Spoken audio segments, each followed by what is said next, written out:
मेरी मैरिज तय होने के समय से ही मोबाइल पर बात होने लगी थी मेरी। इनसे अच्छे लगे थे मुझे ये सुलझे हुए से नेक इंसान। मैं अक्सर इनसे पूछती कि अगर मेरी और आपकी माँ में कभी कोई झगड़ा हुआ तो आप किसका साथ देंगे। इनका जवाब होता पता नहीं, बस इस एक बात के अलावा मुझे ये बहुत अच्छे लगने लगे थे।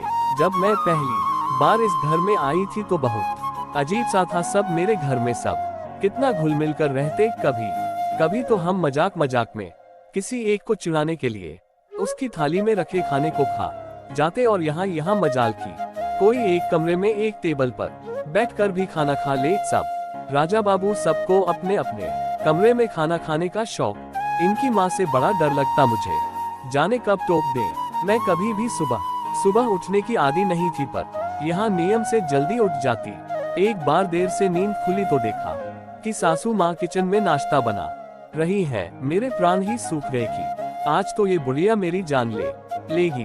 पर कुछ कहा नहीं। सासू माँ ने बस पूछा कि तेरे लिए भी से दून या नहाकर खाएगी। मुझे लगा लेट उठने पर व्यंग कर रही है मुझ पर। सासू माँ का साड़ी पहनने का तरीका बड़ा सलीकेदार था और मुझे साड़ी से चिड़ पहनने में ही घंटों लग जाते। फिर पहने पहने काम करना अजब हाल था मेरा। हर आधे 3 घंटे में फिर से सब ठीक करना पड़ता, नहीं तो सासू माँ टोक देती कि तमीज नहीं है क्या, ठीक से पहनो। एक बार तो चिढ़ ही गई, बोली कि जब नहीं पहनना आता तो या तो सीख लो या जो आता है वो पहनो। कार्टून क्यों बन जाती हो। बहुत रोना आया था मुझे। एक तो इतनी मेहनत करो और ऊपर से सुनो भी। मैंने भी ठान लिया कि अब साड़ी जाए चूल्हे में। पति की भी बड़ी खराब आदत थी, घर आते ही पहले अपनी माँ के पास आकर बैठ जाते और कभी कभी तो घंटों बैठे रहते। किसे अच्छा लगेगा कि उसका पति उसके पास नहीं अपनी माँ के पास बैठ जाए। ना जाने क्या खुसुर फुसुर करते दोनों। कई बार जब बहाने से उनके सामने आ जाती तो ऐसा लगता जैसे बात बदल दी हो उन्होंने।